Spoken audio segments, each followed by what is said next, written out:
Kita belajar neurofisiologinya. Jadi di biooptik, kemudian nanti biasanya akan membahas tentang media refrakta, ya, lensa dari kornea sampai ke lensa pembentukan bayangan dan sebagainya, ya.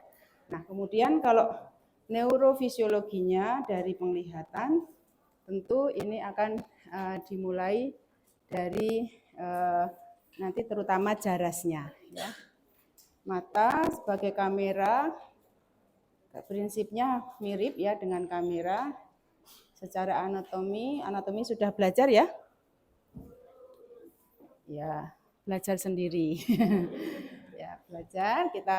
Mata kita begini, ini komponen mata ya, mulai dari ini kornea, kemudian humor aqueous, ada lensa, ada humor vitreous, kemudian di sini ada retina, di belakangnya retina ada apa? Lapisan pigmen, ya, lapisan pigmen, kemudian sklera. Nah, sebagai media refrakta itu mulai dari ini kornea, ya, semua ini yang merefraksikan cahaya yang masuk ke mata ini, ya, adalah media refrakta. Kita nanti akan pelajari sifat-sifatnya dari kornea, ya, kemudian lensa. Kalau yang lain cairan-cairan ini tentu dia memiliki dia sebagai media refrakta dan juga membelokkan cahaya, ya. Kalau kita melihat sendok diletakkan di dalam gelas yang isinya air, apa yang kita lihat fenomenanya? Sendoknya bengkok, ya. Nah, itu karena udara dengan air berbeda indeks bias. Nah, ini nanti juga begitu. Ini udara, indeks biasnya 1. Kemudian cahaya akan masuk ke media-media yang ada di dalam mata. Kemudian salah satu yang penting dari media refrakta ini, ya, karena belum kuliah jadi saya tambahkan di sini adalah cembung, ya. Kornea, kemudian lensa, ini adalah media yang bersifat atau berbentuk cembung. Kalau berbentuk cembung kemudian seperti apa? Cahaya yang masuk, cahaya yang melewati, cahaya yang masuk akan dibelokkan, ya, akan dibelokkan mengumpul atau namanya apa? Konvergen, ya. Sedangkan kalau yang cekung, yang sebaliknya, nanti kalau begini medianya, ya, cahaya yang masuk ini akan disebarkan atau divergen. Nah, kalau media di mata ini semuanya menyebabkan konvergen, sehingga cahaya yang masuk ini kemudian akan membelok nanti masuk ke dalam ini apa ini, lubang apa namanya, lubang diafragma ini adalah pupil, ya, apertur yang ukurannya ini diatur oleh otot iris. Otot iris adalah otot yang membentuk garis radial, ya, sehingga kalau dia kontraksi itu menyebabkan lubang di tengah menjadi kecil. Ini, ya, ini otot iris ini yang mengatur besar kecilnya atau lebar sempitnya dari pupil. Nah, jadi ini sekali lagi cembung ini membentuk bayangan nyata, ya, bentuk bayangannya terdiri, dia membentuk fokus, kemudian membentuk bayangan nyata, dan sifat bayangannya adalah terbalik, ya, terbalik dan menyeberang dari sumbu utama. Kalau dari sini, maka nanti yang akan menyeberang ini sumbu utama lensanya ini, nah ini menyeberang, ya. Kalau bendanya di tengah begini, ya, misalnya di sini kepala, di sini kaki, nanti di sini kaki, kepalanya di sini. Tetapi kalau kepala di sini, kemudian kakinya di sini, nanti kepala di sini, kaki di sini, gitu, ya. Jadi menyeberangi sumbu utama dari lensa itu. Setelah melalui media refrakta, maka akan sampai kepada retina. Nah, kita belajar neurofisiologi berarti mulai dari retina. Nah, ini tadi, oh ya, ada gambarnya ini, ya, ini seperti tadi terbalik dan dibalik dibalik atau terbalik, menyeberangi sumbu utama maksudnya ya. Jadi benda yang di sini akan di bawah akan menjadi di atas, yang di atas akan menjadi di bawah. Bagian kanan dari ruang visual akan diproyeksikan ke hemiretina kiri dan sebaliknya. Jadi kalau ya seperti ini ya. Baik. Kemudian setelah dari retina, ini di retina nanti ada sel konus atau sel bacillus. Nah ini kalau kita belajar somatosensoris dari mana? Dari kulit misalnya, atau dari otot, tulang, menuju ke medula spinalis namanya orde 1 ya. Orde 1 itu dari perifer sampai ke medula spinalis. Tapi untuk mata ini dari sel konus sampai sel ganglion ini adalah orde 1-nya. Kemudian dari medula spinalis ke talamus itu adalah orde 2 ya. Kalau kita belajar saraf somatis. Kalau ini orde 2-nya berarti dari sel ganglion sampai ke talamus ya. Dari sel ganglion ke talamus ini nanti ada nama-nama dari saraf. Yang pertama adalah nervus opticus, kemudian akan terjadi proses penyilangan, persilangan di sini disebut kiasma, dan menuju ke talamus di nukleus geniculolateralis. Dari talamus kemudian akan dilanjutkan oleh saraf orde 3 yang menuju ke korteks atau visual korteks. Nah, retina itu bentuknya seperti ini ya, membalik. Jadi ini depan. Jadi cahaya itu masuknya dari sini. Jadi cahaya untuk sampai ke sel konus dan sel bacillus itu melalui ini, melalui berbagai komponen. Setelah melalui media refrakta, kemudian sampai ke retina masih harus menembus ada ini akson-akson saraf ya. Kemudian juga sel-sel saraf ini harus ditembus oleh cahaya. Ya, kemudian baru sampai ke sel konus atau sel bacillus. Dan di depan atau di belakang ya, di belakang dari sel konus dan sel bacillus ini ada lapisan pigmen. Lapisan pigmen ini yang akan mengurangi jika terlalu banyak cahaya yang sampai ke sini. Pupilnya sudah mengecil, tapi karena intensitas cahaya yang cukup besar, cahaya yang masuk sampai ke retina masih cukup besar ya, cukup tinggi, menyebabkan silau. Kalau silau tentu penglihatan menjadi kabur lagi, sehingga dikurangi dengan pigmen ini. Pada orang albino ya yang mengalami gangguan proses ini, karena orang albino itu akan selalu silau ya, berada di banyak cahaya karena apa? Tidak memiliki pigmen. Nah, pigmennya di sini nih ya. Pigmennya mungkin sangat sedikit ya, sehingga tidak mampu meredam banyaknya cahaya yang sampai ke lapisan retina ini. Urutan-urutannya adalah dari ini disebut fotoreseptor ya. Nah, karena dia adalah reseptor penangkap cahaya, ada sel konus dan sel bacillus. Kemudian akan dilanjutkan dengan lapis kedua yaitu sel bipolar. Sel bipolar ini memang memiliki akson yang ke arah depan dan belakang ya. Jadi bipolar, memiliki dua kutub. Kemudian dilanjutkan dengan sel ganglion. Akson dari sel ganglion ini yang akan menjadi nervus opticus. Selain itu ada sel amakrin dan juga ada sel horizontal. Nah, sel horizontal ini nanti yang akan mengkomunikasikan antara sel konus yang satu dengan lainnya, ya, dengan neurotransmitter yang dilepaskan oleh sel lateral ini atau sel horizontal. Kemudian ada sel amakrin, itu juga prosesnya adalah untuk mengatur ya, membatasi penglihatan ya, atau mempertajam suatu penglihatan ya.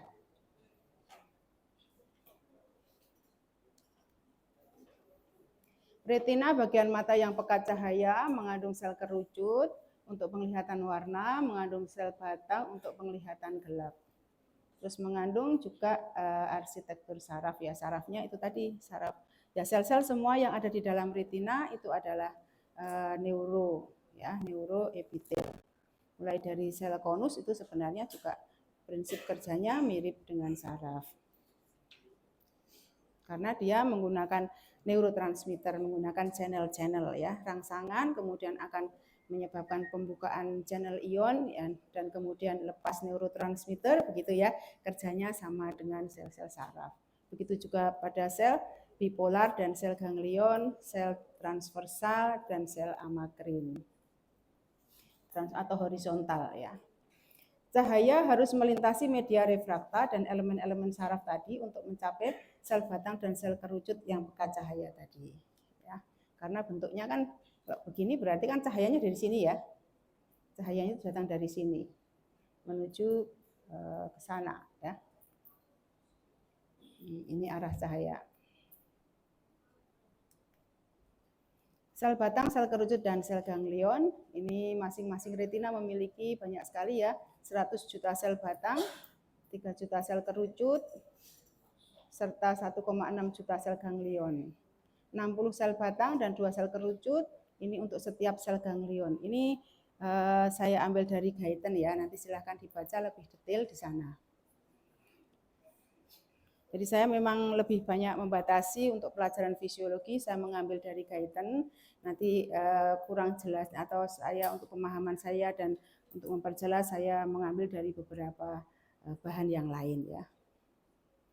Kemudian di fovea centralis ini tidak terdapat sel batang, rasio sel kerucut dengan sel ganglion adalah 1:1 ya, sehingga ini dapat menjelaskan mengapa tingkat ketajaman penglihatan ini sangat tinggi di daerah pusat retina atau di fovea centralis, atau nama lainnya apa? Makula lutea. Makula lutea.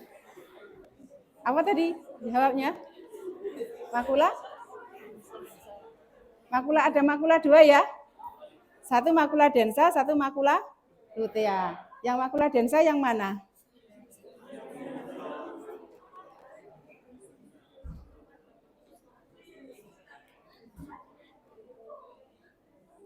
Ini nanti di sini makula densanya. Ini makula densa. Kalau misalnya makula lutea itu ada di sini, ya, makula lutea. Kemudian makula densa itu ada di 15 derajat sisi nasal. Jadi nanti kita akan membagi retina itu, kalau yang di tepi di sini, yang lateral itu disebut dengan sisi, sama dengan tulangnya di sini tulang apa? Temporal ya. Jadi nanti ada retina sisi temporal dan ada retina sisi nasal. Nasal yang berdekatan dengan hidung ya. Yang sebelah sini juga sama, yang kiri, yang kanan ya, sisi nasal dan sisi temporal. Kemudian nanti masing-masing akan dibagi lagi, bisa atas dengan bawah ya.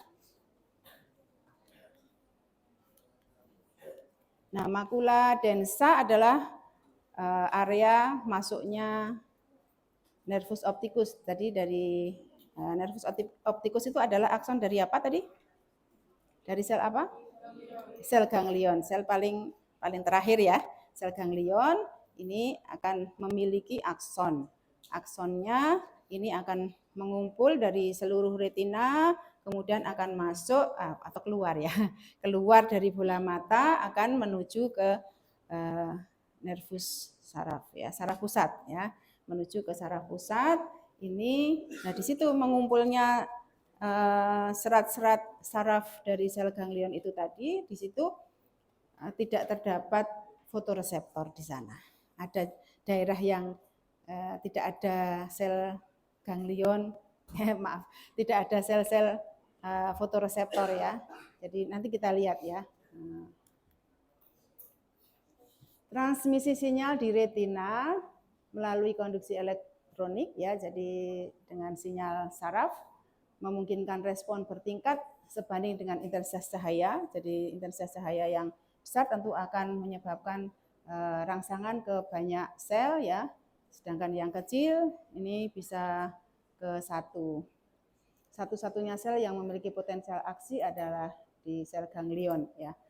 Nah, sebenarnya ya memiliki semua potensial aksi. Kalau yang di sel reseptor nanti potensialnya namanya potensial reseptor. Dari mana? Dari sel konus dan sel bacillus dan sel bipolar itu adalah potensialnya potensial reseptor. Yang di situ bisa terjadi proses penjumlahan dan pengurangan. Bedanya potensial aksi dengan potensial reseptor apa? Mungkin masih ingat waktu belajar neurofisiologi dulu di blok berapa ya? Blok 2 apa blok berapa? Ya. Kalau di reseptor itu rangsangan kecil nanti akan menimbulkan perubahan kecil. Rangsangan besar menyebabkan perubahan besar. Di situ bisa terjadi depolarisasi dan hiperpolarisasi kalau di reseptor ya. Sedangkan kalau di potensial aksi itu terjadinya di akson dan hanya akan menjadi seragam sepanjang akson hanya sampai ambang. Jika ada rangsang sampai ambang, kemudian akan terjadi potensial aksi, yang potensial aksinya itu akan terjadi di sepanjang akson dengan seragam, kecepatannya seragam, besarnya seragam ya. Gitu. Itu bedanya potensial aksi dengan potensial reseptor. Semuanya depolarisasi kalau potensial aksi. Sedangkan potensial reseptor itu bisa plus, bisa minus, bisa dihambat, bisa dipacu. Eksitasi depolarisasi itu eksitasi. Ya. Kalau hiperpolarisasi adalah inhibisi. Nah. Ya, tolong nanti dipelajari lagi atau ada yang mau bertanya sebelum jauh? Nah, dari sel ganglion ini kemudian sinyal akan dikirim ke otak. Fovea, tadi fovea itu karena dia cekung, sehingga menyebut fovea saja, ya foveanya hanya satu ya di mata ya. Kalau makula, nah itu ada dua, makula lutea dan makula densa. Kalau fovea hanya satu, fovea centralis. Nama lain dari fovea centralis adalah makula lutea. Areanya kecil di tengah retina, hanya sekitar 1 mili. 1 mili ya diameternya. Kemudian pusat area dari fovea centralis hanya mengandung sel kerucut. Sel kerucut memiliki struktur yang khusus. Kalau dibaca ini nanti ada perbedaan dari bahan kimia yang ada di dalamnya ya. Yang satu nanti ada 3 jenis zat yang untuk bisa melihat warna-warna ya, peka biru, peka hijau dan peka merah ya, ini khusus. Sedangkan pada sel batang itu hanya satu. Mohon maaf tidak saya tulis di sini nanti. Di fovea centralis, sel saraf dan pembuluh ini terletak setiap sisi sehingga cahaya dapat langsung mencapai sel. Jadi terbuka lebar dari hambatan-hambatan pembuluh darah maupun saraf ya. Sehingga area ini adalah sangat peka terhadap cahaya ya, dan karena 1:1 tadi sel kerucut 1 dengan sel ganglion 1 ya, sehingga akan menimbulkan kepekaan yang tinggi. Perbedaan sel batang dan sel kerucut. Sel batang ini sensitivitasnya tinggi, terutama untuk penglihatan gelap. Jadi disebut sensitivitas tinggi itu karena sedikit cahaya sudah menimbulkan respon ya. Fotopigmennya lebih banyak, amplifikasinya tinggi, deteksi foton tunggal, jenuh pada intensitas cahaya yang lemah, responnya lambat, waktu integrasi lama, lebih peka terhadap cahaya yang tersebar, ketajamannya rendah. Jalur retina sangat konvergen, tidak terdapat di fovea centralis. Jadi fovea centralis ini isinya penuh adalah sel konus. Tidak bisa mendeteksi warna dengan baik ya, tidak berwarna, hanya terdiri dari satu jenis pigmen.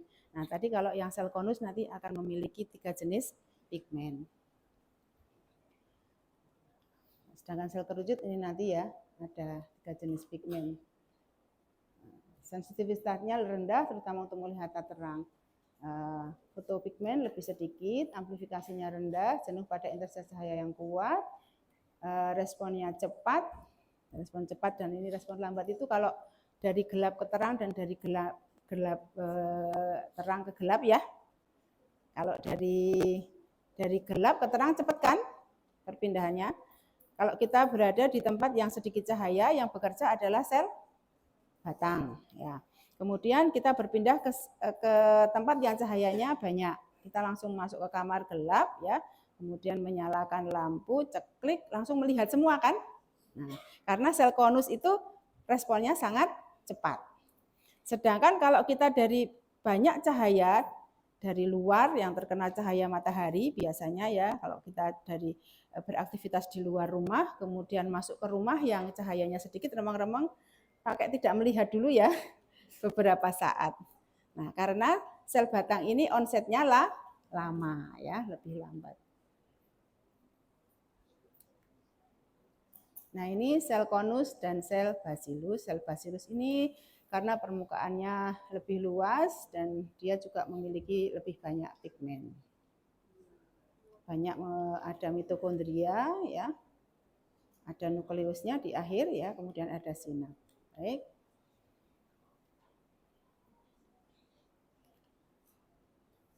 Sel batang dan sel kerucut ini mengandung bahan kimia yang akan terurai jika terkena pajanan cahaya. Ya, membran segmen yang luar mengandung rhodopsin atau visual purple. Nah, rhodopsin ini nanti kalau terkena cahaya dia akan berubah ya, berubah. Rhodopsin kombinasi dari protein yang disebut dengan skotopsin dan sebuah pigmen dari retinal. Nah, ini nanti pigmennya akan dari konfigurasi cis akan berubah menjadi trans. Dari cis menjadi trans ya. Retinal trans ini memiliki struktur kimia yang sama, tetapi merupakan suatu molekul yang lurus dan bukan molekul yang bersudut ya. Jadi kalau yang cis ini masih sudut ya, membentuk bengkok gitu konfigurasinya, sedangkan trans ini menjadi lurus. Kemudian dia bisa konfigurasi ini kemudian tidak sesuai ya dengan tempat pengikatan di skotopsin dan retinal ini sehingga mulai berpisah atau sering disebut sebagai menjadi break ya, menjadi rusak gitu ya, menjadi terpecah. Nah, kemudian dengan proses ini kemudian akan terbentuk neurotransmitter tertentu ya. Melibatkan neurotransmitter. Nah, ini rhodopsin terkena cahaya ya. Nah, menjadi skotopsin. Nah, ini. Kemudian dari sini molekul cahaya ini akan menurunkan konduktansi. Ya, jadi GMP ya. Jadi GTP ini kemudian akan menjadi siklik seperti ATP ya. ATP kalau nanti ada rangsangan dari mana? Dari suatu hormon atau suatu zat yang kemudian menempel di sana pada kitnya, kemudian akan menyebabkan perubahan adenilat siklase ya, dari ATP menjadi siklik AMP. Nah, kalau ini terbentuknya adalah siklik GMP, guanosil, bukan adenosil ya. Guanosil monofosfat ini bertanggung jawab untuk menjaga kanal natrium di segmen luar dari sel batang yang terbuka. Rhodopsin yang diaktifasi oleh cahaya akan menjadi metarhodopsin, akan mengaktifasi protein G dan trandusin ya. Kemudian trandusin ini akan mengaktifasi lagi fosforidiesterase siklik GAMP yang kemudian akan merusak siklik GMP. Nah, rhodopsikinase menonaktifkan rhodopsin yang telah teraktivasi yang mengawali reaksi kaskade, dan siklik GMP ini akan didegenerasi membuka kembali kanal natrium. Kita lihat saja dari ininya ya. Nah, ini sebelum sampai pada prosesnya, ini vitamin A. Vitamin A ini retinol, dia prosesnya akan menjadi prekursor ya, prekursor pembentukan rhodopsin. Retinol kemudian akan dijadikan rhodopsin pada orang yang kekurangan vitamin A, maka rodopsinnya juga akan berkurang. Dengan berkurangnya rodopsin, maka ada cahaya, rodopsinnya yang akan teraktivasi menjadi sedikit kan, karena sedikit menyebabkan pembentukan elektrikal pada sel konus maupun sel bacillus ini menjadi terganggu. Ya. Biasanya dengan minum vitamin A itu dengan cepat ya, setelah vitamin A-nya itu diserap, kemudian nanti ikut aliran darah, mengalir sampai ke mata, sampai di sana, kemudian vitamin A-nya segera akan diubah menjadi rodopsin, kemudian orang itu akan bisa melihat lagi. Jadi sangat cepat ya. Rabun senja karena kekurangan vitamin A ini cepat sekali bisa diobati dengan mengkonsumsi vitamin A. Jadi nanti jangan keliru-keliru dengan gangguan-gangguan mata yang lain, misalnya pada miopi ya. Miopi itu kenapa? Ada miopi, ada hipermetropi, ada astigmat. Ada ini ya kekurangan vitamin A. Kemudian ada buta warna. Jangan keliru ya. Jangan keliru. Kalau buta warna kenapa? Iya, sel konusnya itu. Sel konusnya itu kan harusnya 3 ya, memiliki 3 pigmen yang berbeda. Yang satu peka merah, peka hijau, dan peka biru. Tetapi pada orang tertentu itu ada dilesi atau kerusakan atau gangguan defisiensi pada genetiknya, ya. Itu yang akhirnya hanya membuat 2, mungkin biru sama hijau, mungkin biru sama merah, atau bahkan ada yang hanya satu jenis ya, sehingga tidak bisa melihat warna-warna seperti seorang yang memiliki 3 jenis sel konus. Ya, kekurangan vitamin A, kekurangan rodopsin menyebabkan sel-sel konus dan sel bacillus tidak peka ya, tidak peka terhadap cahaya, karena cahaya merangsang sel konus dengan sel bacillus itu dengan menyebabkan perubahan pada rodopsin. Kalau rodopsinnya sedikit, maka juga menjadi tidak peka. Potensial reseptor sel batang pada kondisi normal adalah minus 40 milivolt. Secara normal, segmen luar dari sel batang ini sangat permeabel terhadap ion natrium. Dalam kondisi gelap akan terjadi arus masuk atau disebut the dark current ya, akibat aliran ion natrium menuju segmen luar. Jadi pada kondisi gelap tidak ada cahaya ya, ini natriumnya keluar dari dalam sel, keluar ya. Nah, arus mengalir keluar melalui eflux kalium dan ion yang terdapat pada segmen sel batang. Nggak terlihat ya. Jadi fototransduksinya ini ya, cahaya ini ada opsin menjadi cis retinol, kemudian menjadi transretinol, retinal ya. Nah, kemudian terjadi proses transduksi tadi ya. GTP guanosin trifosfat akan diubah oleh enzim menjadi siklik GMP ya, siklik GMP. Nah, ini prosesnya siklik GMP ini nanti kemudian kalau ini akan menyebabkan ini jika siklik GMP-nya menurun karena terhidrolisis ini ya akan menyebabkan penurunan ini natriumnya yang masuk, terjadi penurunan.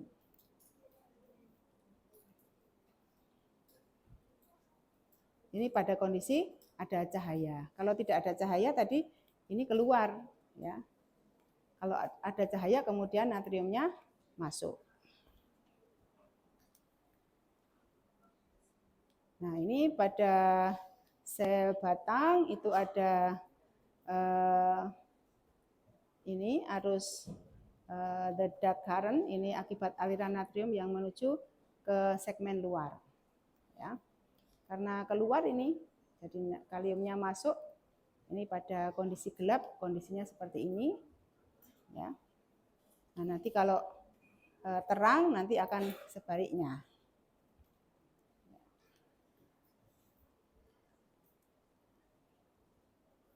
Nah, ini dari kondisi reda current ini, kemudian ketika rhodopsin terurai sebagai respon terhadap cahaya menyebabkan hiperpolarisasi sel batang melalui penurunan permeabilitas dari Na, ya, dari segmen luar. Jadi Na-nya ini akan tertutup. Yang tadinya Na-nya terbuka masuk, kemudian Na-nya akan tertutup. Ya, dengan Na-nya tertutup ini, nah ini masih dilihat lagi ya, rhodopsin, ada cahaya, rhodopsin, kemudian ada aktivasi dari protein G yang membentuk siklik GMP, kemudian siklik GMP ini akan menyebabkan terjadinya proses ini natrium yang masuk, tetapi dengan mengalami kerusakan siklik GMP-nya ini akan menyebabkan berhenti. Ya. Sebenarnya sel batang dan sel kerucut ini hampir sama, ya. Jadi pada kondisi hiperpolarisasi nanti hiperpolarisasi ini akan menghentikan pelepasan glutamat. Jadi pada kondisi normal ini akan terus terjadi pelepasan glutamat, tetapi pada saat ada cahaya, kemudian glutamatnya akan justru dikurangi, ya. Nah, ini nanti yang akan merangsang sel bipolar. Ya. Kemudian juga ada sel horizontal. Nah, ini ya, sel horizontal yang terhubung secara lateral di antara sel-sel batang dan sel kerucut dengan sel bipolar. Keluaran dari sel horizontal selalu berupa hambatan, ya. Mencegah penyebaran lateral dari eksitasi cahaya di retina. Dia bisa berefek sebagai pusat eksitatori untuk sekelilingnya, penting untuk transmisi batas kontras di bayangan visual. Nah, sel horizontal ini akan melepaskan GABA untuk sel bipolar on atau sel bipolar off. Jadi nanti sel bipolar itu ada dua. Ada sel bipolar on dan sel bipolar off. Ya, sel bipolar on itu yang on terus. Yang on terus ya, dia menghasilkan neurotransmitter, ya, dia tereksitasi, sedangkan yang off ini sebaliknya. Nah, ini untuk keseimbangan ya, ini juga saya membaca ini prosesnya masih agak samar-samar gitu ya. Memang disebutkan ada dua jenis dari sel bipolar. Sel bipolar itu sel yang kedua ya, sel konus bacillus, kemudian di bawahnya adalah sel bipolar. Nah, itu ada yang on dan off di situ, nanti tetap dikomunikasikan dengan adanya sel horizontal dan juga adanya sel amakrin, ya. Nah, ini yang mana yang nanti yang on ya dan yang off ini. Nah, ini ya. Jadi dari sel konus atau sel bacillus ini akan mengeluarkan glutamat secara terus-menerus. Nanti glutamat ini pada sel bipolar on dia akan menghambat, tetapi dengan adanya GABA dari sel horizontal ini akan terjadi proses ini. Jadi yang satu menghambat, yang satu memacu. Ya, ini tergantung nanti akhirnya jadi apa di sini ya. Nah, di sini kemudian terjadi proses. Nah, nanti dari neurotransmitter yang keluar lagi dari sel bipolar ini akan merangsang sel ganglion. Ya, terakhir paling ujung adalah sel ganglion. Nah, jika positif dan negatif ini lebih kuat yang positif, ya nanti akhirnya akan menjadi eksitasi. Sedangkan ini sebaliknya, pada sel bipolar off ini glutamat itu justru akan memacu untuk terus off ya. Tetapi dengan adanya GABA ini untuk mengurangi hambatannya. Hambatannya dikurangi. Ya, dengan hambatannya dikurangi, ya ini nanti akan berkomunikasi dengan sel-sel di sampingnya, nanti akan menyebabkan keluaran dari eksitasinya itu sesuai ya. Nanti tergantung pada cahaya yang merangsang pada sel-sel retina tersebut. Nah, fungsi sel amakrin ini ada 30 jenis yang berbeda-beda, banyak sekali. Beberapa terlihat dalam jalur langsung dari sel batang ke sel bipolar. ke sel amakrin dan juga sel ganglion. Beberapa sel amakrin akan merespon secara kuat terjadinya sinyal visual, tapi beberapa lainnya justru merespon penghapusan atau penghambatan. Ya. Beberapa merespon terhadap gerakan sinyal cahaya di retina, dan sel amakrin adalah satu jenis interneuron yang membantu di awal analisis sinyal dari visual. Jadi di situ sudah ada sel amakrin, sudah ada sel transversal ya yang akan menghambat dan memacu ya supaya cahaya yang terbentuk sinyal yang terbentuk di sel ganglion itu sesuai. Karena kan kalau kita melihat gini kan melihat juga ada bagian yang cahaya, ada bagian yang kurang bercahaya. Benda juga akan terlihat jelas karena perbedaan di luarnya ya. Nah, misalnya ini hitam, tapi garis di sini kan sekitarnya adalah putih.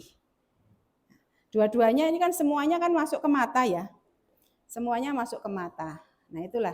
Jadi di sinilah sudah terjadi pemrosesan bagaimana supaya suatu benda itu terlihat jelas, berbeda dari yang ada di sekitarnya. Gitu.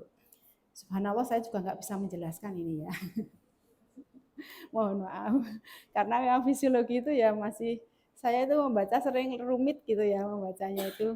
Subhanallah ternyata kok begini ya, untuk kita memahami saja kok sulit gitu ya. Yang mekanisme yang sebenarnya seperti apa. Nah, jadi kan ini hasil elektrofisiologinya yang perekaman ya, misalnya pas merekam di sel amakrin ternyata dia bersifat menghambat. Sel amakrin yang lain ternyata dia bersifat memacu. Begitu juga dengan sel transversal yang dia prosesnya selalu menghambat dengan keluarnya GABA itu ya. Tetapi efek dari GABA terhadap sel bipolar itu ada plus minus. Karena ternyata sel bipolar itu ada dua. Ada yang off dan ada yang on. Guys, nanti dibaca lagi di Gaiten. Ya, besok kita masih ketemu. Besok pagi kita praktikum ya. Nah, ada juga 3 jenis sel ganglion. Sekarang sampai ke sel ganglion, ada 3 jenis sel ganglion, ada sel W, sel X, dan sel Y.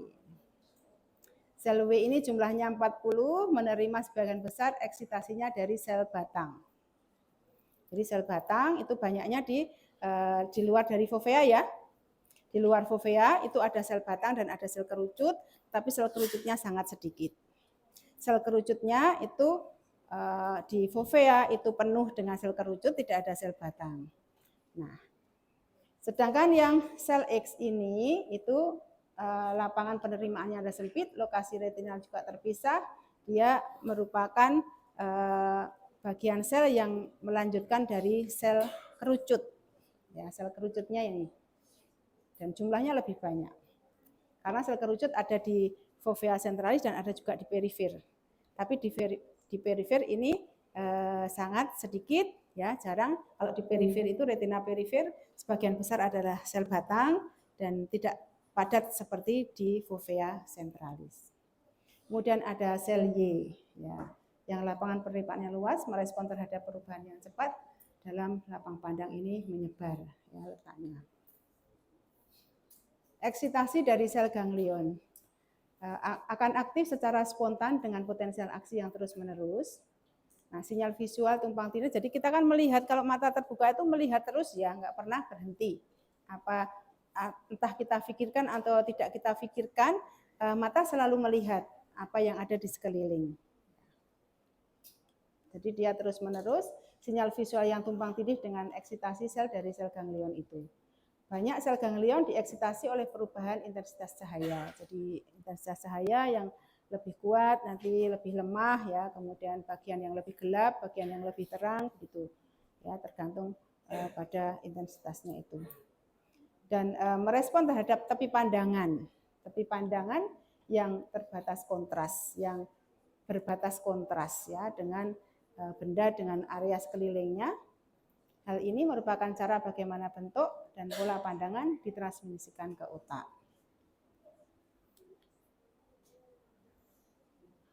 Nah, ini sel amakrin itu adanya di dekat dari sel ganglion. Ini sel horizontal ada di sini. Ya, sel amakrin ini ke dendrit daripada sel ganglion ya. Begitu juga dengan sel ini juga ke dendrit dari sel bipolar.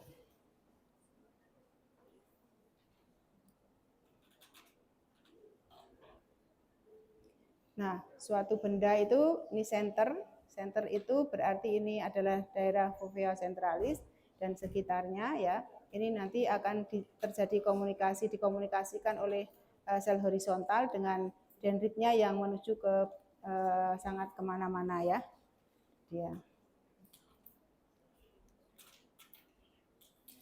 Nah, jadi kita review lagi bahwa potensial aksi yang terjadi di sini, ini di sel fotoreseptor itu sifatnya adalah hiperpolarisasi ya. Dengan hiperpolarisasi maka terjadi penghambatan dari pelepasan glutamat ya. Kemudian nanti di sel bipolar ini akan terjadi graded potensial, maksudnya graded potensial tergantung pada sinyal yang masuk tadi, ada sinyal positif, ada sinyal negatif ya. Ada glutamat yang menghambat, ada GABA yang memacu ya. Tergantung pada selnya, itu sel bipolar on atau sel bipolar off ya. Yang kemudian semuanya ini akan dikomunikasikan dengan bersama-sama dengan sel amakrin, kemudian akan sampai pada sel ganglion, yang tentu di sel ganglion ini kemudian terjadi potensial aksi ya. Potensial aksi jika sampai ambang ya. Jika sampai ambang akan terjadi potensial aksi di sel ganglion. Kemudian potensial aksi itu akan dibawa oleh nervus opticus dengan kecepatan yang seragam, dengan kekuatan amplitudo yang seragam ya. Jadi kalau sel saraf itu tergantung pada besar kecilnya akson. Kalau sudah terjadi rangsangan ya di reseptor sampai ambang, kemudian menyebabkan potensial aksi di akson, maka potensial aksi itu akan diteruskan sampai selesai, sampai aksonnya selesai. Ya, dan di akhir dari akson akan menyebabkan pengeluaran neurotransmitter. Itu prosesnya selalu seperti itu di semua sel. Nah, nanti yang akan menyebabkan fungsi saraf berbeda-beda itu neurotransmitternya yang keluar berbeda tergantung saraf apa, ya. Asetilkolin nanti merangsang lagi saraf orde berikutnya, ya. Kemudian biasanya yang banyak adalah asetilkolin. Nanti di saraf pusat baru nanti ada glutamat, ada GABA, ya. Ini yang menyebabkan terjadinya proses eksitasi dan inhibisi, karena di situ akan ada analisis ya, analisis. Baik, sampai di sini mungkin ada yang mau bertanya. Kalau saya bisa menjawab, saya jawab, kalau tidak kita nanti belajar lagi bersama-sama. Baik. Nah, ya, itu tadi bagian retina, ya. Dalam proses penglihatan setelah tadi retina, kemudian nanti akan dilanjutkan dengan nervus opticus. Nervus opticus akan menyilang di kiasma menjadi tractus opticus sampai ke talamus di nukleus geniculolateral, kemudian dari sel-sel saraf di situ akan terbentuk akson lagi orde 3 menuju ke visual cortex. Nah, ternyata retina itu nanti dibagi dua, ya, dibagi dua begini. Retina bagian yang luar ini retina temporal dan sini retina nasal. Kemudian yang kiri juga sama, retina nasal, retina temporal. Yang dari retina temporal itu akan menuju ke talamus sisi yang sama, ya, atau disebut dengan ipsilateral. Kemudian menuju ke korteks juga sisi yang sama. Tetapi dari retina nasal itu di kiasma ini akan menyilang. Menyilangnya di kiasma. Menyilang menuju ke talamus kontralateral atau seberangnya, ya. Dari mata kanan ke talamus kiri, ya, di lobus kiri. Kemudian dari mata kiri akan menuju ke talamus dari otak kanan, gitu. Yang menyilang yang bagian nasal atau bagian medial. Nah, yang ini juga sama. Kalau kita pakai tangan gini sebenarnya bisa ya, untuk supaya mengingat begini ya. Ini mata, ini kan. Ini retina yang bagian temporal akan menuju ke otak sisi yang sama. Sedangkan yang sisi nasalnya dari mata kanan ini akan menuju ke sana, ya. Gitu ya. Gini, nanti begini. Nah, gitu ya. Untuk ilustrasi tangannya kita supaya ingat yang mana yang menyilang. Begini, mata kanan menyilangnya yang sebelah sini, yang sebelah medial atau sebelah nasal. Kalau yang kiri gini, yang menyilang adalah dari nasal tetap ya, jadi bagian nasal yang akan menyilang. Nah, karena tadi membentuk bayangan ya, jadi ini medan penglihatan, kemudian nanti akan membentuk bayangan tadi, cahaya yang masuk ke dalam mata, membentuk bayangan itu terbalik dan dibalik gitu ya, terbalik, membalik. Nah, istilahnya apa? Dua. Karena apa? Selain bentuknya berubah, ya, yang atas jadi bawah, yang bawah jadi atas, juga akan menyeberangi sumbu utama dari lensa. Ya. Kalau benda ada di sisi temporal sini, misalnya ini kan saya letakkan di sisi temporal ya, berarti yang akan menerima adalah retina bagian nasal. Satu mata saya tutup, ini benda ada di sisi temporal dari mata kanan, maka yang menerima adalah retina nasal. Kalau benda di tengah, yang menerima adalah sisi temporal, gitu ya. Menyeberangi sumbu utama dari lensa. Ada di atas ini, berarti yang menerima adalah retina bawah, ya. Jadi ini kanan, right, ini apa? Left upper quadrant. Ini kalau sudah bentuk 4 nanti kan karena di radiasi optik itu akan menyebar menjadi 4 bagian. Sehingga sering kalau kita lihat di atas sini, nah ini ya, nanti misalnya masing-masing ini akan membentuk area 2, jadi ada kuadran ya, membentuk kuadran. Kalau di sini membentuk separuh-separuh karena terdiri dari menjadi 2 berkas. Kalau di sini 1 berkas. Sini 1 berkas, 1 berkas. Ini bisa masing-masing. Yang tengah ini terdiri dari nervus opticus yang menyilang dari nasal masing-masing mata, ya. Kemudian di sini menyatu lagi menjadi 1 berkas, ya, terdiri dari 2, dari mata kiri dan mata kanan. Kemudian kalau di sini nanti menyebar menjadi 4 bagian. Atau nanti akan kita lihat lagi proyeksinya ya dari masing-masing. Setelah kita lihat, jadi di struktur dari central nervous system ada 50 mili panjangnya, kemudian 800.000 sampai 1,5 miliar ya sel ganglion dari aksonnya itu. Ini terdiri dari apa? Ada intraokular, intraorbital, intrakanalikular, dan dari intrakranial. Banyak sekali.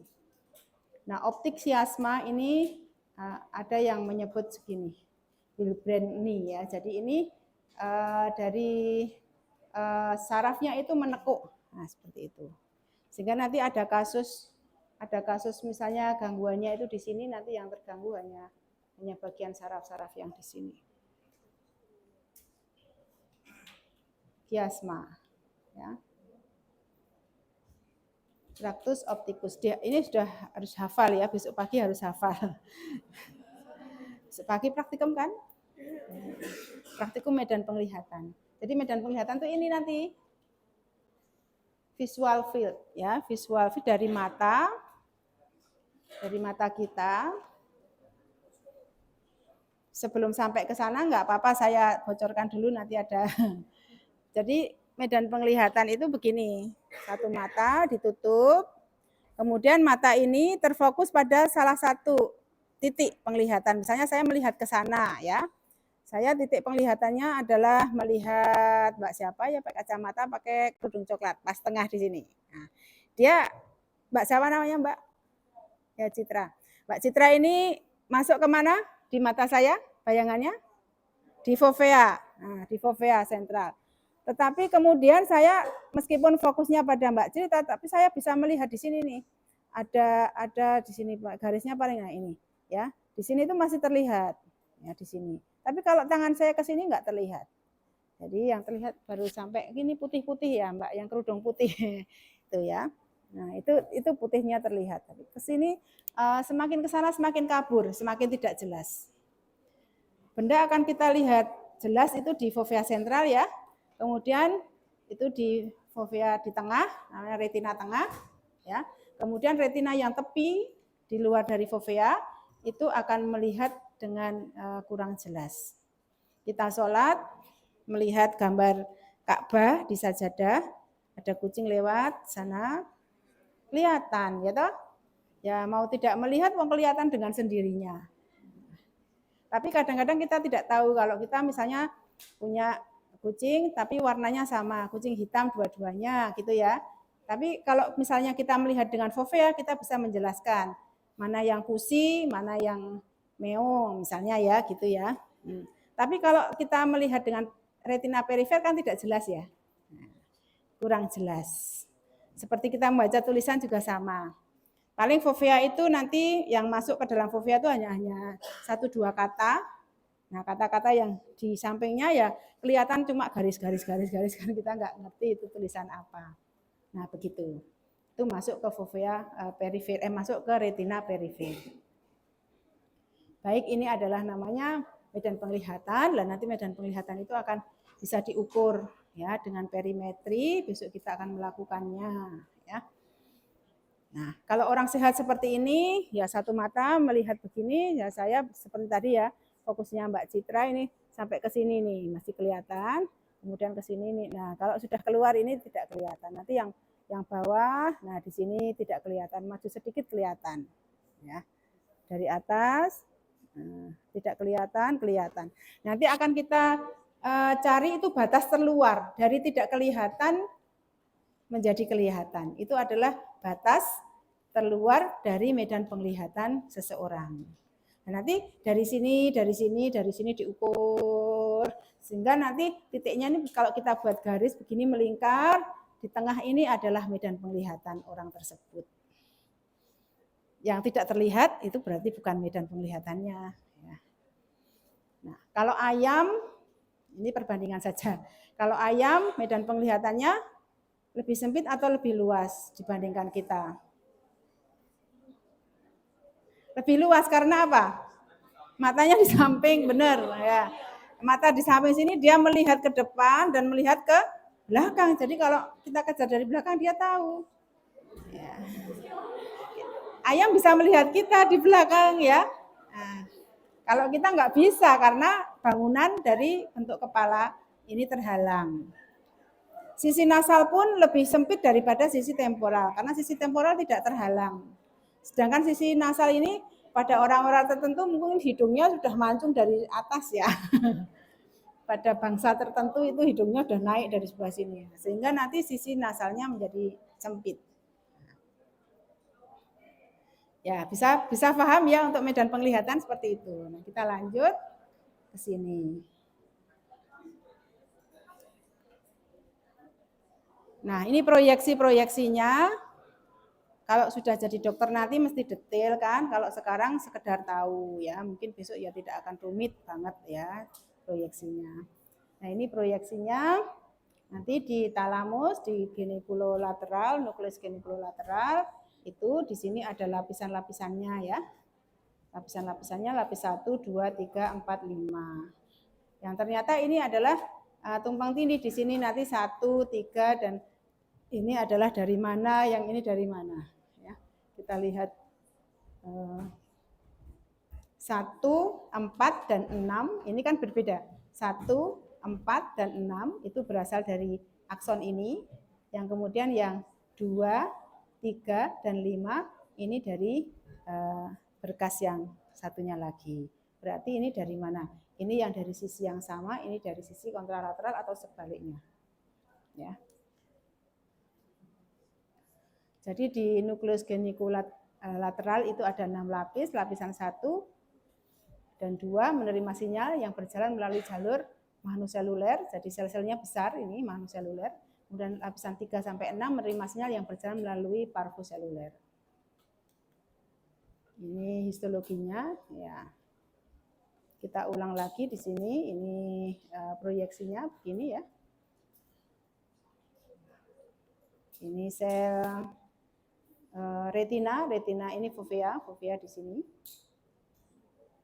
Nah, ini adalah penglihatan, ini retina temporal menerima ini nasal, kemudian yang ini, yang retina nasal, ini menerima cahaya dari sisi temporal. Kemudian menyilang ini ya, yang medial ini, yang nasal ini menyilang. Nah, ini menyilang, ini nanti menjadi yang kontralateral itu ada di lapisan 6, 4, 1. Jadi ini ya berselang-seling dari retina kiri dan retina kanan.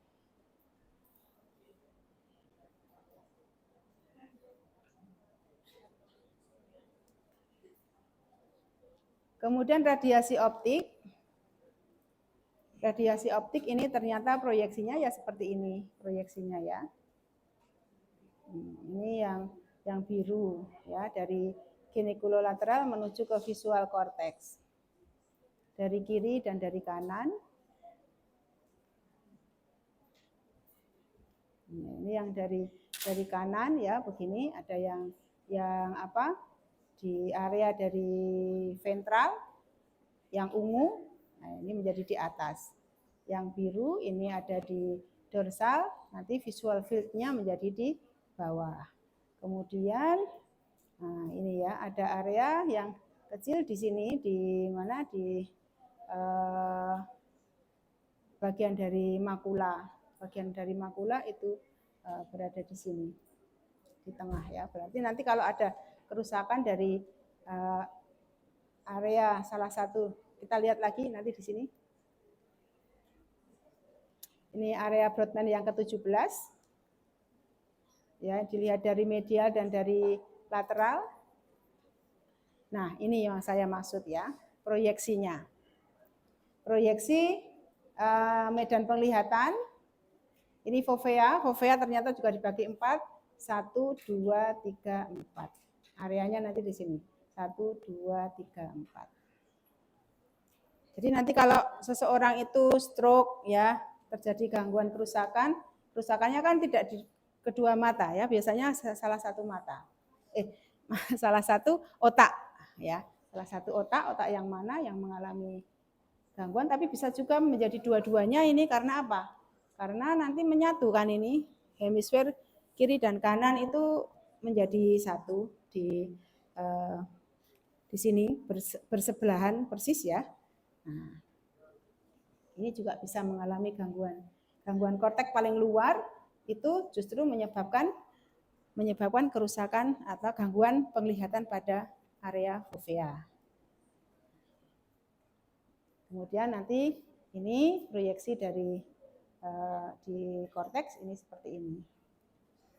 Biasanya mulai kerusakannya itu dari luar, kalau ada kerusakan di luar nanti terus ke dalam, maka nanti penglihatannya itu mulai hilangnya dari luar, dari dalam ya. Kemudian membesar skopomanya.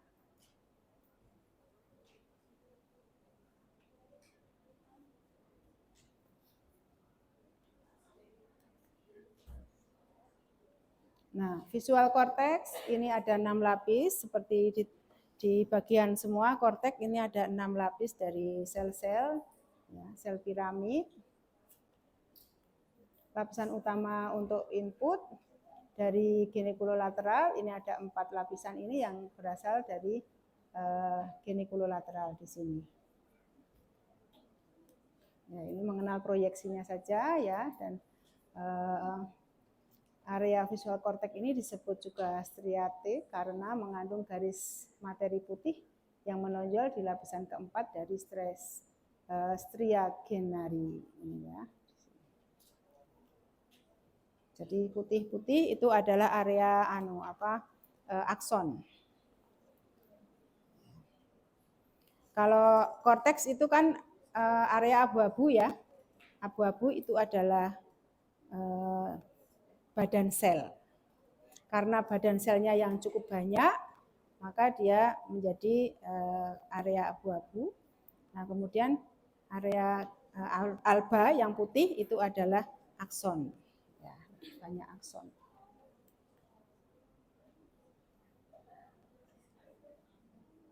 Ini masih sama ya di area visual, di situ ada sel piramid sebagai sel pokoknya, sel yang utama, kemudian ada sel stellata atau sel bintang yang halus dan yang berduri ya. Yang spina ya, yang memiliki spina. Nah, ini nanti sebagai sel-sel yang membantu interpretasi di sana ya dengan cara inhibisi dan eksitasi menjadi lebih kuat atau lebih lambat begitu. Dan pada visual cortex ini ada organisasi dari kolom, ada kolom orientasi, kolom dominasi dari okular dan gumpalan dan juga hiperkolum. Nah, ini misalnya orientasi kolom ya. Ini satu kolom ini ya menjadi sesuatu yang pokok ya, kemudian juga dominan okular dominan ini yang berlokasi di lapis keempat dari genikulolateral tadi akan menuju ke sini. Jadi yang khusus membawa dari mata. Jadi kalau yang lain itu area asosiasi ya, kadang-kadang yaitu menjadi bagian-bagian yang memperhalus atau mempertajam.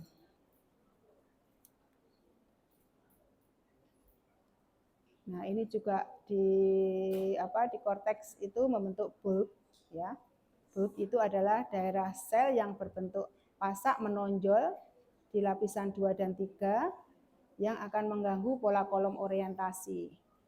Nah, ini peka terhadap panjang gelombang cahaya tertentu terhadap warna ya.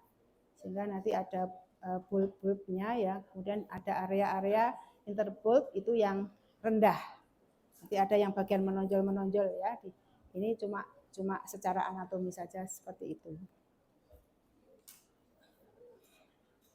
Ada hiperkolom adalah sekelompok kolom yang responsif terhadap garis dari semua orientasi dari wilayah tertentu di bidang visual dan dilihat oleh kedua mata. Ya. Jadi kalau kedua mata bisa melihat, ini akan membentuk hiperkolom. Berarti yang area biasanya yang kedua belah mata bisa melihat itu di mana? Dari retina yang asalnya dari retina nasal. Yang nasal ya. Maksudnya ini kok retina visual field yang area tengah, area nasal.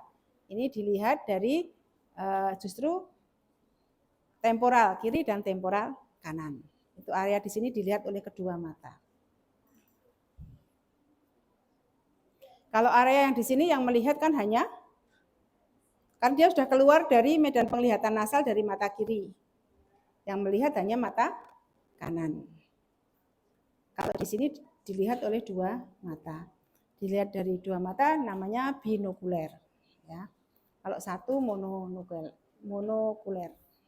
Jadi medan penglihatan satu mata, kalau mata saya tutup, maka garisnya dari sini sampai sana masih ada ya. Nah, ini gambaran saja dari mana? Dari korteks ya, sel-sel di korteks yang dari lateral geniculonukleus ya, nukleus geniculolateral dari talamus nanti akan menuju ke lapis keempat ini, lapis B, C dan C alfa dan beta ya. Kemudian nanti akan terjadi di sini sel-sel yang lain. Nah, sel-sel yang lain ini akan memberikan sinyalnya juga ya. Nah, dari sini ini akan menuju ke ekstrastriata dari cortical area ya.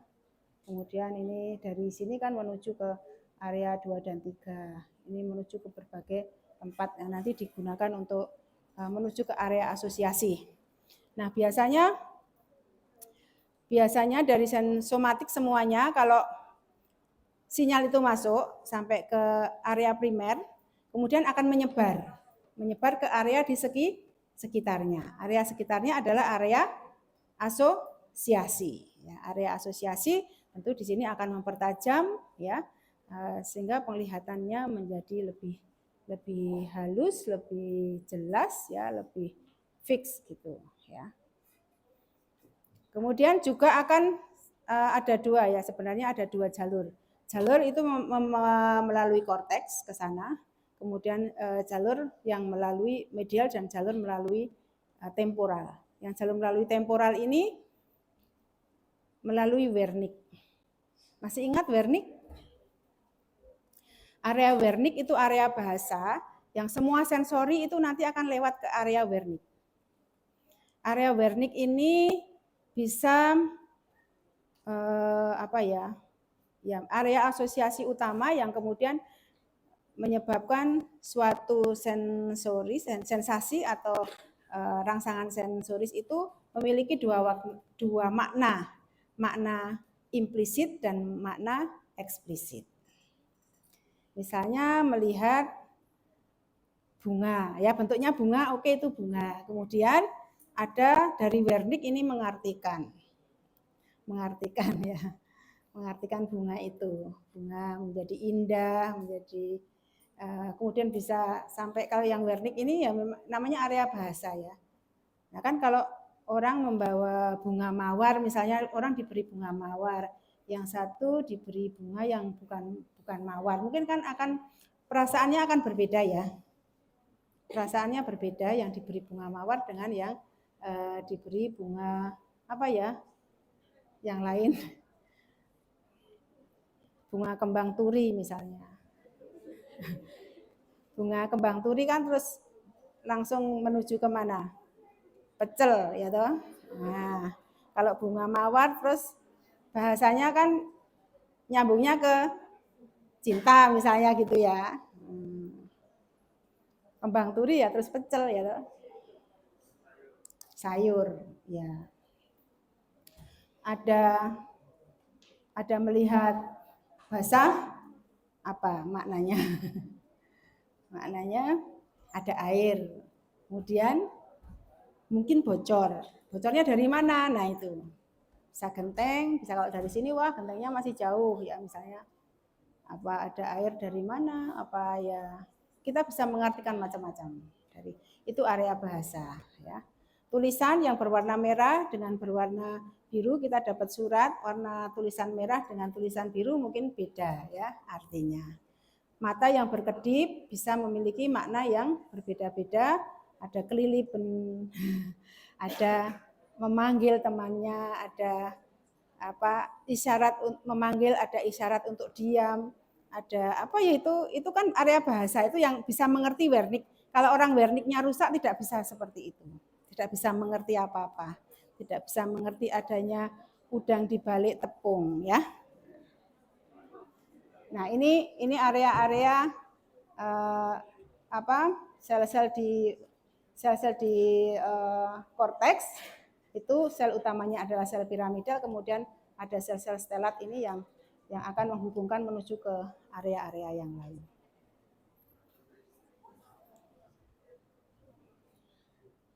Nah, area medan penglihatan adalah area yang dapat dilihat saat mata terfiksasi. Ya. Kalau tidak terfiksasi kita bisa melihat kemana-mana ya bisa ya sampai ke belakang nengok ke belakang ya.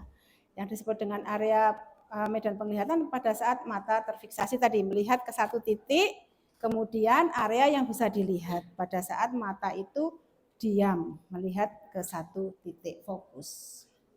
Fokus penglihatan itu benda terjelas akan terproyeksi pada makula lutea. Area yang terlihat sekitar benda yang menjadi fokus penglihatan adalah penglihatan di retina perifer. Nah, medan penglihatan dibatasi oleh penglihatan perifer yang terluar. Ini sama, ini misalnya ada sentral fiksasinya di sini, ini ya. Ini masuk ke makula. Makulanya ada di sini. Makula lutea atau fovea sentral. Ya. Dari sini sama ya. Untuk makula densa, ini makula densanya tuh di sini kan. Di sini itu tidak ada fotoreseptor di atas dari cakram optik. Ini menciptakan suatu titik buta yang kecil yang letaknya 15 derajat lateral dan inferior dari titik fiksasi sentral setiap mata.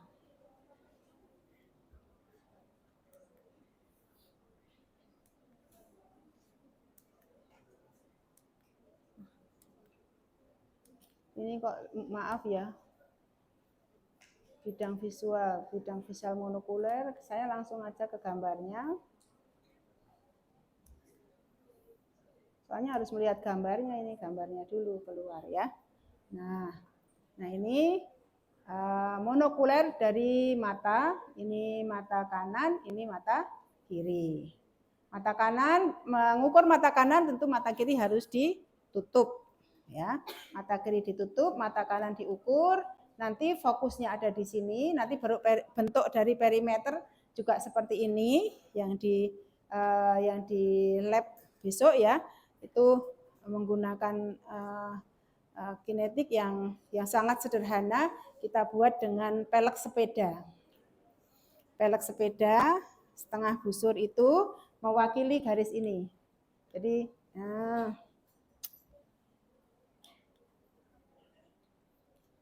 ini ya mewakili ini.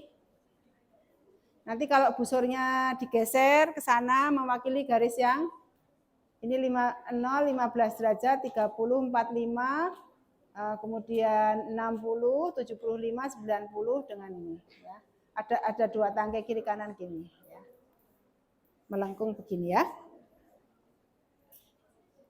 Nah kita besok akan mengukur, mencari luasnya ini. Pada orang normal ya seperti ini bentuknya. Yang sisi nasal akan lebih sempit dibandingkan sisi yang lateral dari medan penglihatannya. Ini monokuler kiri, monokuler kanan. Jadi besok juga kalian akan memproyeksikan hasil pengukurannya menjadi mata kanan seperti apa, mata kiri seperti apa. Monokuler masing-masing. Kemudian kalau binokuler nanti ini digabung. Digambar dalam satu perimetri. Digabungkan, jadi ini gambar ini gabungkan di sini. Nah, jadi ada irisan. Nah, yang irisan di tengah ini kalau hijau itu kita pindahkan ke sini, ya, maka akan ada irisan dari hijau dan biru. Nah, bagian hijau dan biru itu adalah area penglihatan yang dilihat oleh kedua mata, ya. Nah, dan kemudian yang bagian luar di sini yang sisanya ini yang hanya masing-masing oleh satu mata.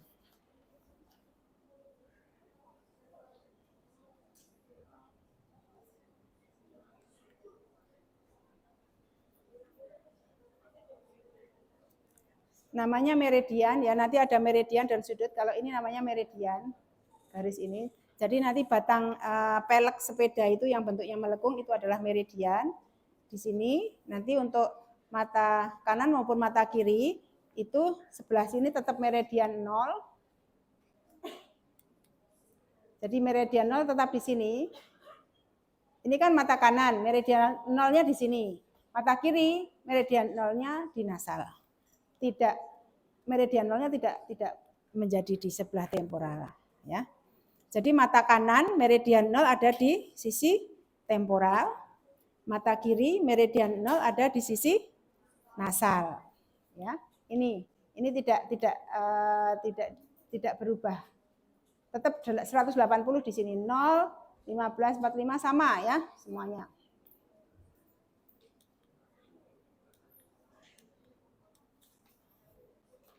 Nah, ini masing-masing monokuler, kemudian binokulernya seperti ini. Ini kalau digambar pada orang normal, dua-dua mata terlihat, maka dia memiliki medan penglihatan ya garisnya yang garis terluar ini. Di sini dilihat oleh kedua mata, di sini dilihat oleh mata kanan atau mata kiri? Mata kanan ya. Mata kanan, tapi retinanya retina nasal. Mata kanan retina nasal. Mata kiri retina nasal. Tetap nasal ya, kalau di luar ini kan temporal dari mata kiri. Ini adalah temporal mata kiri.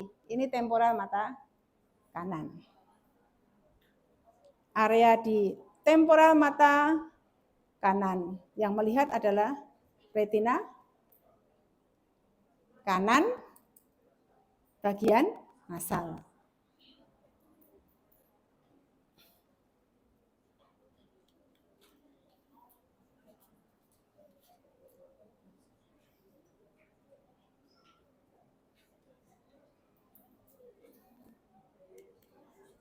Besok mungkin tidak akan bisa sehalus ini, ininya apanya garisnya, ya.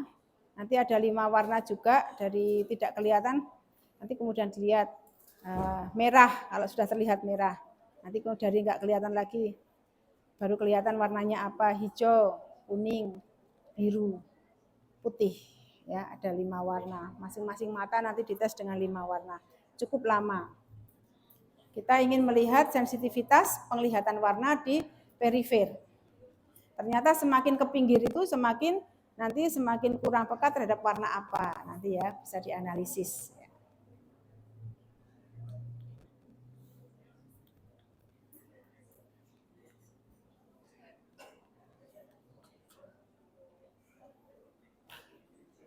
Bintik buta ya, ada skotoma. Ada istilah skotoma. Skotoma itu adalah area yang tidak dilihat di dalam medan penglihatan.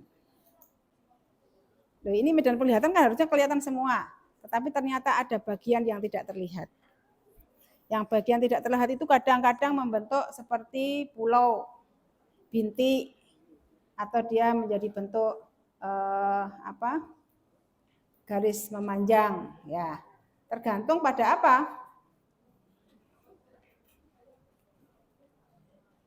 Tergantung pada kerusakan yang terjadi. Kerusakannya di mana ya kira-kira kalau skotoma?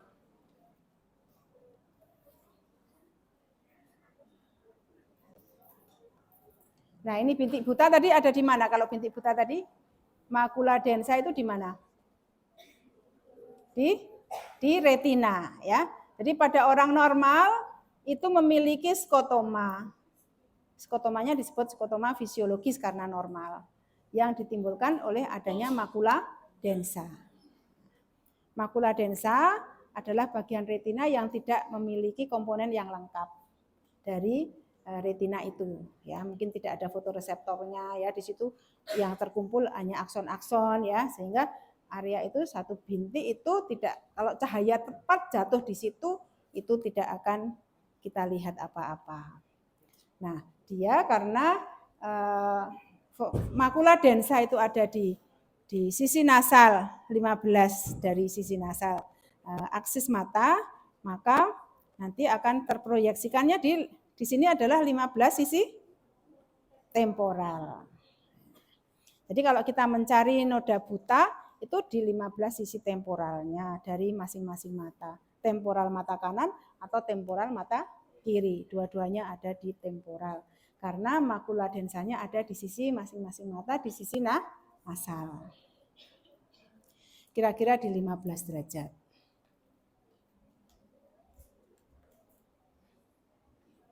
Nah, ini demonstrasi titik buta, ya. gambarlah bintang dan kotak di selembar kertas. Tutup mata kiri Anda, lihat bidang dengan mata kanan ya. Di bintang atau melihatnya di bintang atau di kotak. Gitu, melihat bintang, kotak. Nah, kotaknya nanti bisa tidak terlihat oleh mata kanan. Jika yang kita lihat kotaknya pakai mata kiri, maka bintangnya tidak terlihat. Itu karena apa? Karena salah satu ini masuk di fovea, masuk ke makula densa atau diskus optikus.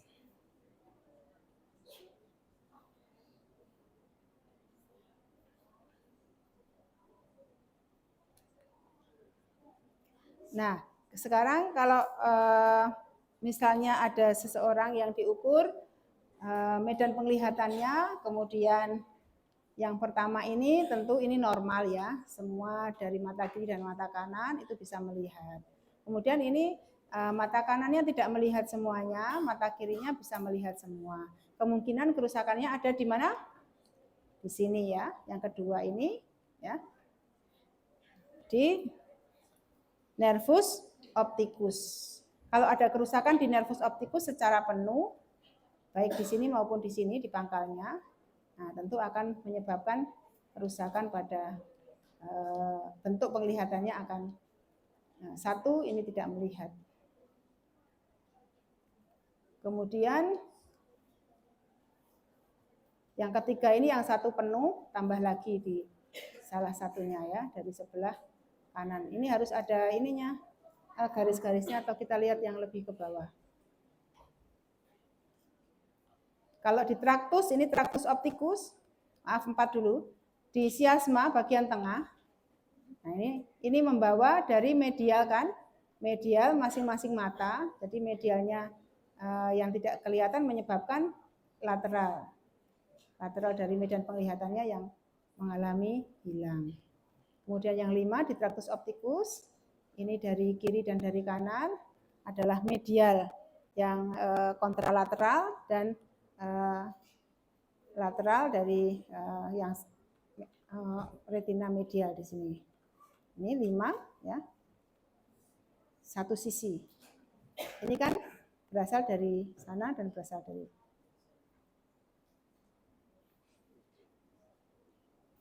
Nah, kemudian di kortek nanti tergantung ya. Di genikulolateral kan juga biasanya itu tidak kemudian mengalami kerusakan yang penuh sehingga sering menyebabkan hanya seperempat. Namanya quadranopia. Kalau setengah ini namanya hemianopia. Kemudian kalau di korteks nanti kerusakannya biasanya dari luar. Yang tadi yang terluar ini mulai kehilangannya adalah dari area tengah, dari fovea, proyeksi dari fovea. Oh, ada ini namanya. Baik, ini untuk tambahan saja. Sekarang sudah jam berapa? Sudah habis waktunya. Ini untuk tambahan nanti kalian latihan sambil. Nah ini, ada orang yang melihat seperti ini. Ini kan membentuk blind spot ya. Jadi ada skotoma, ada hilangnya penglihatan di dalam medan penglihatan. Namanya skotoma ya. Ini di mana kerusakannya? Nah, ini ternyata di sini tadi proyeksinya area yang berasal dari fovea sentral. Nah, ini kalau orang melihatnya begini, satu mata tidak melihat. Tapi kalau misalnya dua mata terbuka itu ya ini satu-satu mata. Kerusakannya di mana?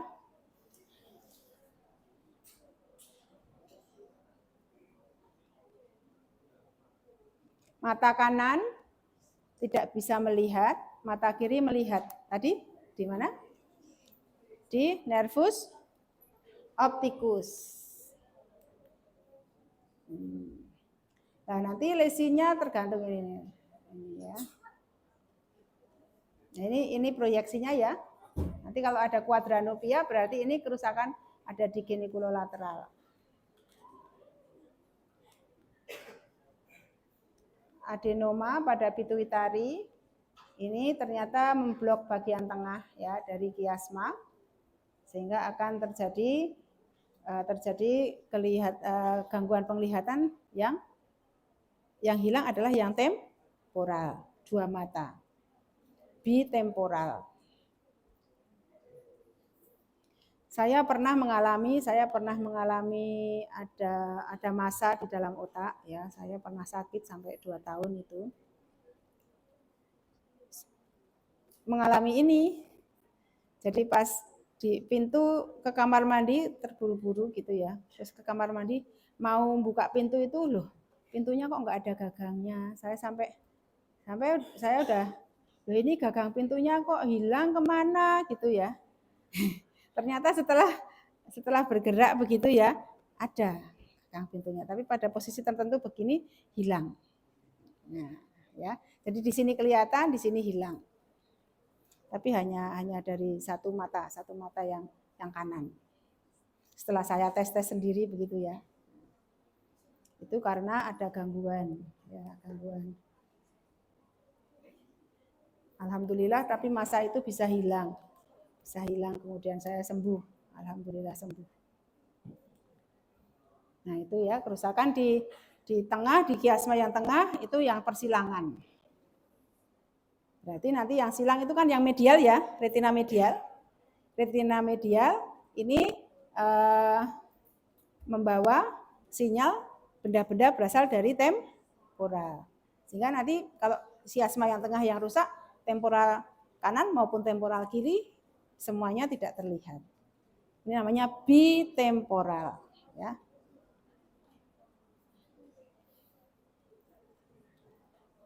Baik, ada pertanyaan? Ini nanti sambil dibaca-baca sebagai latihan saja, terus bisa dibaca. Ini bentuk bentuk rekaman dari medan penglihatan ya, yang dengan alat khusus nanti seorang di situ sudah langsung melihat dari bagian mana yang gelap. Ya, kalau nanti besok kita dengan kinetik, yang kinetik itu bergerak kan, kita gerakkan. Kalau yang ini, yang Humphrey itu nanti sudah seperti parabola bentuknya. Terus nanti tinggal semuanya ada, nanti cahaya yang menjadi sinyalnya adalah cahaya, nanti cahaya yang kelihatan dan cahaya yang tidak terlihat di area yang mana. Ya. Ini lebih mudah ya. Tapi untuk belajar itu nggak apa-apa, tidak usah yang otomatis biar tahu. Baik, kalau tidak ada pertanyaan, atau ada yang mau bertanya? Ya, mudah-mudahan besok sukses semuanya juga ya, praktikumnya bisa memahami dari jaras penglihatan. Oh ya, satu lagi maaf. Skotoma itu biasanya adalah kerusakannya di retina. Ya, tadi dari diskus optikus di retina. Misalnya retina mengalami kerusakan di area tertentu karena berbagai gangguan, nanti akan menyebabkan berbagai bentuk skotoma. Nah ini, kalau ini noda buta ya, noda buta mata kanan dan mata kiri, ada di sisi temporal kita kira-kira 15 derajat dan lebih ke inferior, lebih ke bawah sedikit. Jadi nanti kalau mencari di meridian 0-180 ini nggak kelihatan, turunkan sedikit tangkainya karena sering ditemukannya di inferior, di bawah. Ya.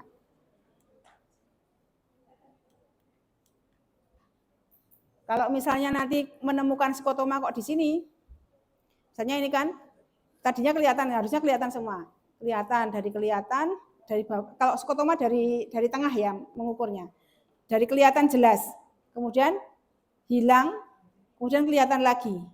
Nah, itu skotoma namanya.